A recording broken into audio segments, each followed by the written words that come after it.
On va jouer au jeu de la vérité, car souvent quand on parle d'argent, Well, we are actually playing here in the games of true and false, because when we're talking about the financialization of the healthcare in the collective consciousness, this is when money is deciding instead of treatment. So it's actually something that is seen as a threat and very much perceived as such. So, well, basically, we understand that the topic here goes beyond the finance world, and it actually also affects our values, our public consciousness, and some also see that this is also a form of depossession, collective depossession. So are we still sovereign of our health? But also the financialization is also the additional capital that we absolutely need to modernize our healthcare system in a whole. And we're also talking a lot about the startups, and I believe that the startups are also very necessary for tomorrow. So the first question, how can we reconcile the healthcare system with the general interest from the point of view of this logic of investment and also from the profitability? And probably some of you will be talking about it. So, Corinne, you are the Secretary of the Social Affairs Committee and a senator as well. So probably what is actually your suggestion? Your suggestion to put it together immediately. Well, I actually have 18 suggestions from the report that we have created, the three of us. We have created it all together and we have presented it to the Senate.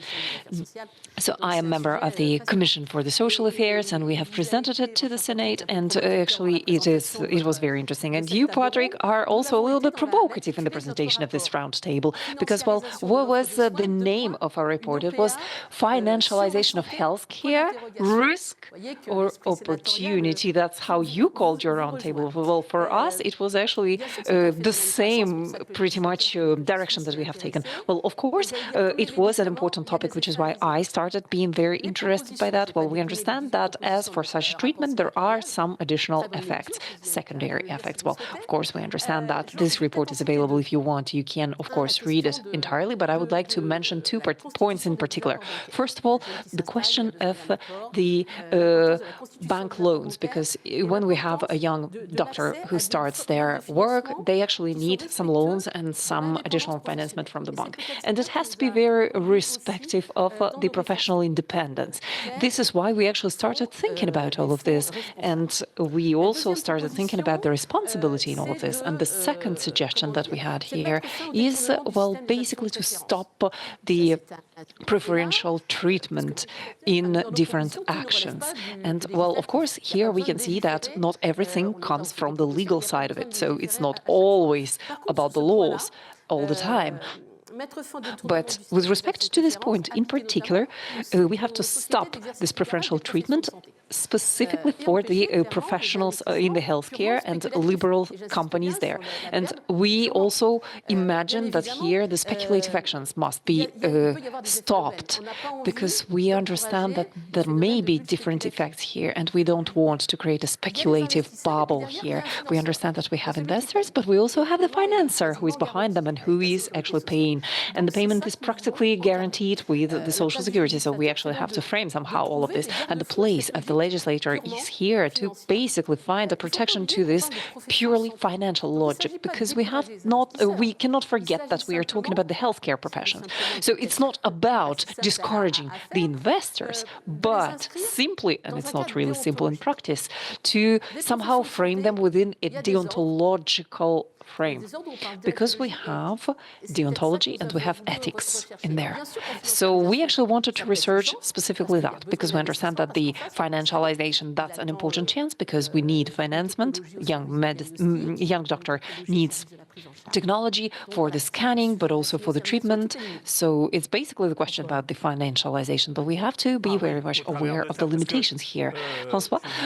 Well, yes, I actually heard you screaming very loudly about the financialization being over and what should we do about all this. But you actually lived through it. Thank you, Patrick, for this question. So without going back to everything that happened already, well, this was the idea that was launched in 2002 by the Social Security, because back then we were already talking about the necessity of bringing down the costs, but also needing the development and needing innovation. But at the same time, we had the concentration of the labs that was necessary, and it actually happened in 2013. And we're also the only job that is normalized with very constraining standards for the quality of all the assessments. And finally, the funds were available in 2008, 2009. This was not something new, but right now everyone is pointing it out because the system basically came to fullness, I would say, where the funds took a very important part in the labs and the medical budget of the labs. So we needed an investment, and it was done. And of course, we needed this investment for the development and for the innovation. And we actually had this additional technologies and equipment thanks to the pathology of COVID as well, because we were able to invest and to find additional funds through that. But right now, we actually see that there is a major lowering down of the investments in the healthcare. So with these two proposals that we have heard, Corinne, do you see it possible as a possible scenario that there would be a lab that will be just seeing you? Will we be reinvesting in this lab? Well, we, the biologists, have no means to reinvest in these labs because the funds are too important. But at the same time, we also have some capitals that are quite rigid. So what we have defended here is the possibility to have a guarantee of the independence of the healthcare professionals, but at the same time to make sure that they will be somehow related to the company capital as well. So when we are trying to think about it with Minister Elia Grégoire about the modernization of all of this, it was this topic precisely that we were tackling, meaning the governance, but also the transparency and the fact that at a certain time we have to be associated to the decisions of the labs with the funds that are necessary to steer all of this, meaning being independent in steering, but also guiding all the decisions of this lab. And I don't want to accuse any minister or anyone, but this decree is not here yet. So we have created some preliminary bills or whatever, but we didn't create the decree yet. So we don't have this framework yet. So, well, of course, we can accuse the legislation, but we cannot just blame the legislation here. So in order to create this framework in a very clear way, in a very defined way, just as the trade unions did it, well, the problem of the preferential treatment does exist in the legal sector, but also in the technical sector. And here I'm thinking about the accountants and probably the lawyers, but not in our sector. So we actually have to look at the scope of this frame that we would like to install. And once again, I would like to remind you, Patrick, that this is not just biology that is very much concerned by the investments, but all the sector, pharmacies and radiology practices and clinics as well. Well, I would like to say that the legislative part is just to framework the professionals and the shareholders, but the shareholders are not part of the healthcare sector directly. Well, yes, but they actually become the targets anyway. Yes, all right. So going back to you. So you are presenting here important companies, the capital, I would say. You are the general director, chairman of the board of the Creadev, which is the investment company that has been created by the family Oliès. And I believe that your main goal is to support the small and medium companies with a great potential. That's what is written, right? Yes, exactly. So how you, Mr. GBAHOUÉ, are inspiring to do this from the point of view of the users, but also from your point of view for the investment, because this is the sustainable investment that is needed today. And also, please do not forget the question related to the transparency, because that's an important element as well. And probably you have already talked about the additional improvement of the cultural level of this profession, and probably additional complementarity and the possibility and the capability of reading the contracts as well. Well, you have mentioned many different elements, but all of this is true. So if I am talking about from the point of view that has been mentioned from this morning, I would like to say that I'm 100% for everything that has been said, and I believe that the description of this current situation is absolutely accurate. And now going back to the elements of the report EGF gas. I believe that this capital is absolutely needed. But the question is, how exactly are we going to organize all of this? And we actually have to not just continue talking about it, but really think about the practical part of all of this. And I would say that it's quite easy because we actually have this multiplicity of healthcare professions that pretty much correspond to the multiplicity of all the private and public investors, because we have many of them existing. Now, talking about me, well, I have been at Creadev. At Creadev, in our company, we are not opposing the topics related to the value, where we can find the independence, but where we can also find the deontology, because we're talking about healthcare. And that's quite obvious, because we're talking about it just as we do for all the other sectors as well. And we're also talking about the economic part of this topic, because I believe that in the healthcare, we have to do things that are good, well, and those that are good must be made sustainable in time. That's essential for us. That's crucial. And this is also the fairness. So what are we talking about when we say profitability? Well, I would like to have things as profitable as possible. Well, yes, of course, I agree with you, but this is where it goes to the situation where I was talking about the multiplicity of actors, the good hunters, the bad hunters that exist in the world. And this is here we come to the modalities of this topic, because all of this is basically sending us to the part related to the product and to the rent. Well, rent, I'm actually talking about the positive side of it, because I was doing economy at the very beginning, and for me, rent, I mean the reference to the principle of the surplus, so meaning that we eliminate unreasonable gaps. So we are staying in the reasonable part of it between the cost and the perception of this value. So I believe that when we're looking at this specific topic, we have to recognize that there is a part of the margin that can be reasonable, and it is in the reports that we have seen with all the graphs that are showing the percentage. And for me, well, that's actually very interesting. So for me, I would like to dive deeper into these topics. So we have all been seen these graphs, right?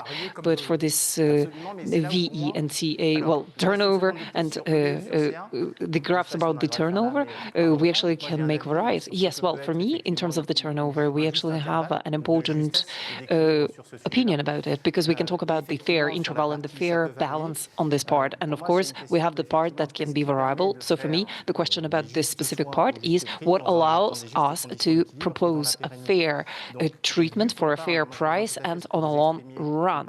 And going back to what you have just said, we're talking about healthcare. We're also talking about public finances. So for me, the need of transparency is absolutely obvious. The need of having a follow-up is also obvious, and the need of a coercion, proportioned coercion is also obvious to me.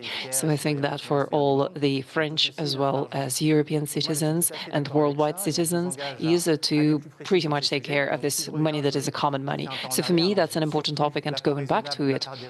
So we were talking about the surplus, the reasonable part and unreasonable part. I think that there is a part also in terms of things that are unreasonable is also the risk of singularity, a risk of innovation, and also a risk of the return on the investment, and an excessive part that is also here. So the question is, how can we foresee the modalities for this excessive part, I would say, and probably some constraints as well. And hopefully I will have some time to dive deeper into this question later on. All right, thanks a lot, Dominique. So you are probably a little bit opposed to what the Deputy CEO of the Creadev has said, because you have actually selected something completely different, because you are part of the Coopérative, and you are right now the chairman of the board of the Welcoop, which is a major actor of the cooperative sector right now, and you are in the cooperator in the field of the healthcare and pharmaceutics. So how this cooperative model reconcile the viability, economical viability, but also the investment for the future, and also this goal, which is covering up financially the treatments? Well, I'm actually right opposite from François, because historically we are this cooperative of over 4,000 pharmaceutical professionals in our cooperative. So what is it? This is a cooperative in healthcare, meaning one man, one voice, and we have pretty much a council, like an advisory board for the surveillance that has the professionals, and we also have the people who are exercising their work. But 100% of the benefits can only be given to the shareholders who are the pharmacists. So we are basically redistributing all of this, meaning that the healthcare system is financing the pharmacies, and the pharmacies are using this service of the cooperative. The cooperative is creating value, and this value is redistributed to the pharmaceutical professionals that will be reinvesting for the account of the cooperative. So I don't have the problem of the risks and financialization. So what we want in the cooperative and within the cooperative is to make sure that the profession is protected and to exclude what could have happened with you. So today we have this means on over 19,000 pharmacies. We have 12,000 that are part of the cooperative or work with the cooperative. And since this senatorial report of Madame Aubert, we have this federation of the cooperatives, and at the level of the cooperative federation, we are representing these 12,000 pharmacies, and we actually, our colleague was a president of this collegial institution, and right now I can, well, basically talk about it, because unfortunately our problem is that we're too discreet and no one here present knows about us. So you're coming from too far? Well, no. It was actually, well, we are coming, it was written 200 years ago, and now it is over. And the new presidents of the cooperatives, because we are many and we are changing at the same time, because we have this very big cooperative that is called Astera, that is bigger than us, that has changed the president at the same time as us, and Giffard as well. So we have this new generation, so we must be the active stakeholders. How can we be the active stakeholders? Well, first of all, we want to be recognized by the state, so because we are redistributing this wealth. So we basically suggested two bills that allow to maximize this redistribution. And if we hadn't had this political situation that we have right now, this instability, I believe that we would have achieved our bills to move further. But what about this model? Can this model also be applied to purely medical professions, such as general practitioner or physiotherapist or something? Well, we actually have some cooperative systems that exist at the European level, because I actually was part of the advisory board there, so I know that this is, well, the ISO is a French system that is here. Well, for the radiology practices, we have a cooperative, and these are the professionals. But what is the success there? The success is due to the fact that they went beyond their job, because, well, we are talking here about Ségur, and Ségur has been created by a company that has approximately 30% of the market, but they have created even more value, 60% of the value of the markets. Why? Because this is part of the cooperative. And we have this mode of functioning that allows us to reinvest, and our shareholders ask us to reinvest. And this is the virtue of the system, because, well, this is how it works. And just to conclude, I would like to say that in order to have the sense here, we have to rebalance everything with the redistributional systems. And we would like to promote the development of these systems. And this is why we are suggesting the bills specifically aiming at the cooperatives. Well, I'm not really opposing the cooperatives and the different companies or societies that exist here. I think that the diversity of the offer must exist here. And what you have been highlighting before that about the human capital and the professionals training, well, I am not a healthcare professional, but the training that I did makes me understand that there is this stimulation toward going toward entrepreneurial behavior can be very positive here, and the increase of culture as well. So I think that that's an important factor, and we have to really detail the cases. So we have talked about the preferences, and we have to dive deeper into this topic and be probably a little bit more precise here. We have talked about this element, and I would like to add this element to start moving toward more tangible things. So there was this important topic, which was a risk related to the environment, and this is in financial terms, because I think that this is why you have invited me. So this specific risk, well, you all here that are presenting big power, public power, you are working on this part about the framing of this environment, but you also are talking about the risks, and this is what you have said, Madam the reporter. So the visibility to the topic is very important here, because the more visibility there is, the less there is this perception of the risk, and the better is this visibility, the better the actors will be trying to not be too much involved in here. And this is not in the sense of the threat, but I believe that all of you right here, you have a much more the clear understanding of this definition of this framework that allows us to somehow channel all these private capitals that are necessary. So I think that this is something that you can control. So please make your choices, just as François was saying, because we are coming to this moment when you have to make the choices. So decide, put the limits where we want them, where you want them, for the private capitals around these topics. And this is something that will allow us to move forward. And I would like to also add the last element, which is important for me. This framing work that I believe is incredibly important. We don't have to do it for yesterday or for today. We have to make it for tomorrow, because just as you have already highlighted it, we also have this data, health-related data, and the question is right now, everything is being played right now. So if we are running late a couple of trimesters, we will lose this capacity of being in the front line that we have right now at the European level as France as a country. Yes, so this is the question of this sovereignty, but we are not the only one here. I think that French sovereignty on the topics that are such as the healthcare topics is very important for us. So we are trying to fight as much as we can with all the means so that to contribute to this sovereignty. But I believe that the decisive moment is right now. And if we include all the tools that will allow to all of us, to the stakeholders, to continue promoting France on these topics, moving France forward on these topics that are absolutely crucial for us. Corinne, with this question of the increasing of the cultural level, and I think that this is also something that we have tackled before, because, well, for the young people, in terms of the understanding of the system and financial system as well, I think that we have this collective task for all of us, for the future professionals of the healthcare sector, to inform these young people about the world that they are about to step into. So we choose to study health, and this is not by chance. But, well, I believe, but my generation, I would like to say, was not ready to manage a small company.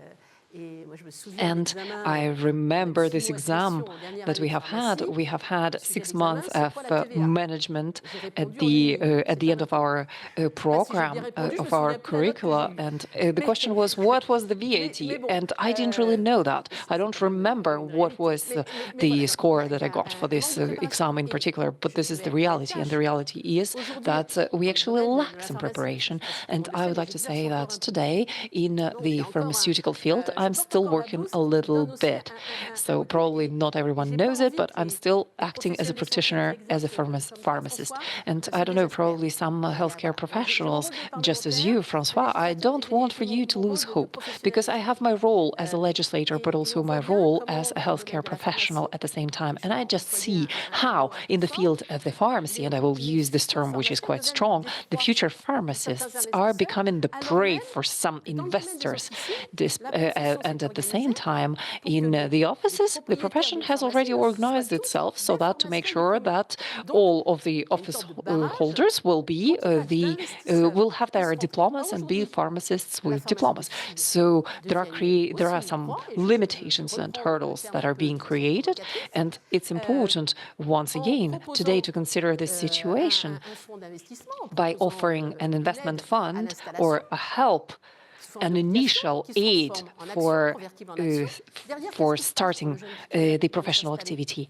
So what happens for the young people who are coming and who would like to open their office? Well, they don't really have a choice of the lab that they will be working with, or of the accountant, or of many other factors. So he will have imposed on him a certain part of the turnover that he will have to use, that he will have to get through the parapharmaceutical products. So what I would like to say is that a profession is a profession. So the example of the cooperatives, I believe that this is very important and very interesting. But we have this specific organization for the pharmacists, but this organization, I believe, should offer a certain aid for the new pharmacists that would like to start their activity.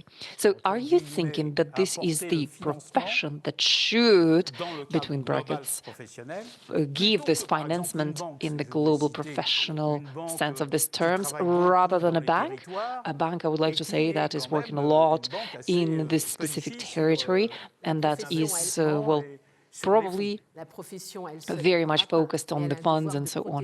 Well, the profession must protect the future professionals, and we see the stakeholders go to the university so that to try and find the students in there.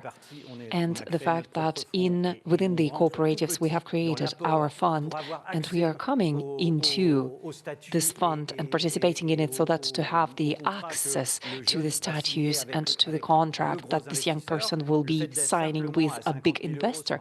The fact that we will be there at approximately 50,000 euro level in a very big file of 200,000 of investment or something like that is important for us because here we can control the situation a little bit. And this goes back to what you have said, good hunters and bad hunters, because I have a couple of years ago, I have had such an experience because, well, we cannot live without financement. And we were looking for funds and we actually looked at the access to the healthcare system for the French. Why? Because the reputational risk of making a mistake, of not respecting a deal in the healthcare sector for a family fund is very important. So when we are a cooperative, we can get the financement through the banks, but we also need these family funds. We need them. So yeah, well, it's actually better to have this than an American fund. And once again, it boils down to the good hunter and bad hunter. I think that going back to this question, well, we, from my professional point of view, we don't see the same things as you guys in here. So we are trying to find an alignment of will. And here we have different desires that are here. So we have probably to create a frame that will respect all of these different desires, all of these different needs. So for me, the private capitals are a little bit like water. So it's a little bit like someone can be very afraid of water, of this river, but it's possible to somehow channel it. Less and less, I would say, given what is happening in the world. Yes, well, I'm very, taking this image, this allegory of water, I would say that this is exactly that, because the water can, there can be a flood or something like that, but we can also channel it. So, from this point of view, we actually have many different things that we can do in order to really channel all of this, to determine the right level of requirements in terms of the practices that we have. And, well, for the public money, it's the same thing, to make sure that everyone is respectful of their own commitments. And I'm living it in my everyday life. We have this risk that exists, but it's also a legitimate risk. Well, because in terms of floods, well, I see tomorrow Amazon, who will be making you do things and participating in this journey. Well, this is why we have to step in, because otherwise Amazon will continue doing what they're doing independently on what we are doing. So we have to anticipate their response. So François, I would like to add probably something to this discussion at this roundtable. We actually wanted to have the industry with the management of all of this, and we have been defending ourselves back then with this law of 2013 with the minister to talk at the European level of this very important role of the biological labs in this coordination. And we have been able to defend it in the law. But right now, when I look at this report of the SCGF 10 years ago, that right now said that it actually gives nothing in terms of efficiency and gain to the biological labs. We are very much affected by this, not just us, but I'm talking about our example, because the budget of the Social Security is 3.7 billion or something like that, and it's 1.4% of the increase, meaning that with 42% of additional prescriptions from the doctors and nurses and so on, we actually had an important gain in terms of productivity. But if we had increased our prices, we would have had much more money. But right now we are at the very bottom of this scheme, and I'm not sure that tomorrow the investors would like to come into our sector, would continue coming to our sector. And you have been able to see it in the media a couple of days ago. So what are we doing at the level of the investors so that's to have the tests that will be much more performant? How can we develop this activity? Is it just something that will be here for the hospitals? And I'm very much in favor of everything that has been said during the previous roundtables, that we need to have a very strong cooperation between the private and the public sector, because in our domain, for the screening with radiologists and some other professionals, this is fundamental for the French people. So to protect all of this, just as the Prime Minister would like, is great, to protect the solidarity, but also to protect investments as well, because otherwise tomorrow we won't have any investors in our sector. Today already a lot of investors are telling us that they will stop doing it just because there is no solution. And right now in this current economic system, well, probably there were some mistakes that were made by the management and so on. But in any case, I'm very pragmatic here. And today the society of the labs is basically facing a very disastrous situation. So this is the question that I have asked to our president, to our government. What are we going to do tomorrow? Because if the situation doesn't change, despite the fact that we have a cooperative in our economic model, we will not be able to change overnight. So what are we going to do? We have to actually gather around one table and think about it all together. And I'm sorry, for the labs, we actually have a fixed fee for emergencies, and we were very flexible for many things. But at a certain point, we have to understand that the investment can allow us to generate margins, because today we have to do some refunds and so on, and we don't have to invent additional indicators for products, for liabilities, assets or whatever that does not correspond to the reality of what we are living today. Well, we have been talking about this framing. Well, right now this frame also represents a difficulty, because right now you are in a difficult situation. Yes, of course. Well, because we have been talking about this grading, and it's not just a question of the salary of the professionals of the healthcare professionals, because we have the debt on the market, and of course the insurance is saying, well, this is not, the Social Security is saying, well, this is not our problem. But I am spending every single day in the lab, and I believe that we need a solution for that. Well, we have to think about all of this. I understand that there are some options that are suggested by the Senate, and I know that there has been a work done at the level of Bercy as well. But we need to look at the situation closer and understand what we're going to do, because it's not just clicking our fingers and by magic tomorrow there will be no more problem with pain for patients all over our territory. All right, so we probably will start the beginning of the conclusion of this round table, if I can call it so. So in terms of the financialization of our healthcare system, what are the patients expecting? Because, well, this is the problem that is basically beyond them, because what they are needing are the treatments, the care, the transparent care, the safe care. That's what the patient needs. So probably we should give, I don't know, a bonus to professionals. How can we frame all of this? How can we offer the follow-up, the necessary follow-up for the patients? Probably to get some additional transparency, probably a little bit more cooperation is needed here. This is also one way or another. Well, it actually goes back to what I have said a little bit before. So what you're talking about right now is that the patient, well, of course we have the care, but we must have the patient in the center of all of this, otherwise it's useless for us. So for me, that's fundamental. And the sincerity of the approach that we must build is also crucial. Well, it does not mean that we won't have a control or transparency, but I think that, well, the discussion that we have had around labs and biology, well, these are the ingredients that I basically was able to point out from there. This is also something moving back on the question of transparency and additional incentive mechanisms. I think that all of these points actually lead us in the right direction. It's important to just define this framework for the healthcare professionals and everyone who is working next to them. They have to have the sincerity and the vocation to achieve this. Well, you have been talking about the sanctions and regulations. Would this be a model of regulation for the system, and who would be doing that? Would this be the Social Security, or would this be the ministry or the parliamentary members?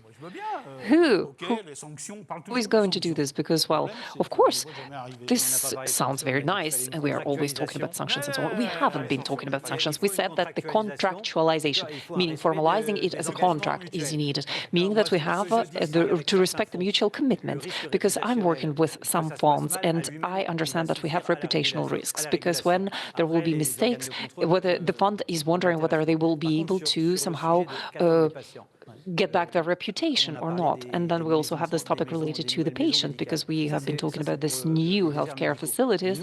Well, this is for the medical desserts, but I'm talking about the pharmacies. We can have approximately 1,000 pharmacies that will close, and we will have a dessert in terms of the pharmacies. So there is this topic about the financialization, but also about the repartition of the pharmacies on the territorial level. And that, for me, is a risk to have some additional capitals, external capitals that will be coming from outside, so that to buy these pharmacies that are closing. In Italy, they have nationalized all of these small pharmacies, but I believe that the emergency of the redistributive system, and I'm coming back to this notion and to the cooperative, that are financing a small pharmacy as well as a big pharmacy, a small pharmacy that will be doing everything in cooperative with a generator and repartition system of the cooperative. They will have this funds all the time, and a big pharmacy that is not generating any revenue will have less revenue probably. So you see, the system is quite fair. And going back to the system of the balanced financement, we shouldn't have the opening of the capital in the pharmacy as we have everywhere else. It has to be very much balanced, a fair balance. Now, probably a small sentence of conclusion? A small sentence of conclusion. Well, I actually have a lot to say on this topic. Now, in terms of pharmacies, the office network has been organized for years. I think that this is a backbone that exists already. So you can come into a pharmacy without an appointment. We have a lot of requirements for the pharmacists, but also for the general practitioners. And the cooperation is very interesting. What Dominique has just said is essential, but we have to be very careful to not endanger ourselves. But what is very interesting for me is to have heard Madame the Minister Agnès Buzyn about the quality and the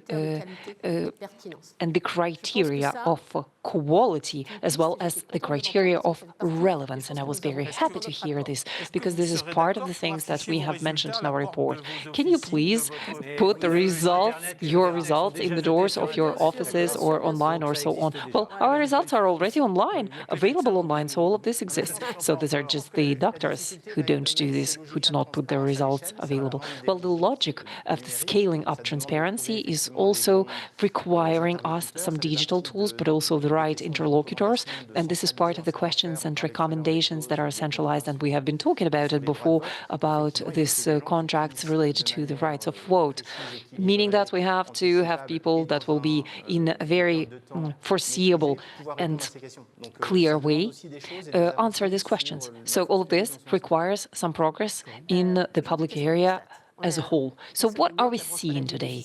This is a constatation, because we can see that the Social Security today is in deficit, and that's very important. So every single year we have this regulation, and the regulation is pushing us towards the concentration, and the concentration is basically calling upon the financialization. So if you want for it to become an opportunity and not a threat to our system, we will have to look at the conventional rates and probably create a financial viability for the independent structures. So it actually has to be relevant, because at a certain point we have to be able to preserve the independence. François, what do you think about this? How can we make sure that the young people will come back to the investment? Well, the attractiveness of the investment is fundamental, because there are some banks we're working with regularly, and I'm actually also very much invested in the process of inviting the professionals, lawyers or other professionals that are here. But at the same time, I believe that we have to be very attentive when we're talking about independent, because it's not all white or all black, because we have some independent labs, but we also have some that will be heavily dependent in terms of capital on someone who is having most of the capital or holding most of the capital. So we have all of this that is present. So the repartition can be equal or can be less equal. And within this system, I think that what will be suffering today is all of the structures. And I actually had several calls with different labs that are proving this, that show that there will be absolutely no viability next year. So even if the previous owners had approximately 70% of the turnover, which is not very big, we still have this difficulty for all the young people. So I believe that the attractivity of this job is very, very important, which is why we have to control everything that is happening in the field and helping out these young people. Otherwise, we will be going toward the industrial system in terms of the healthcare as well. Well, I think that we actually have to conclude. I'm sorry. And to conclude, I would like probably to ask you a couple of questions. We will try to summarize this debate in a couple of symbolic terms and probably also to offer you a small creative exercise. So if I tell you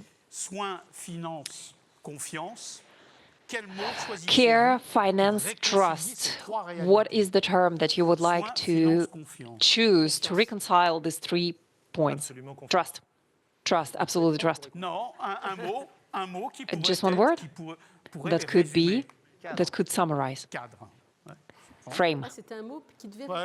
Oh, so it actually was supposed. I didn't understand the question.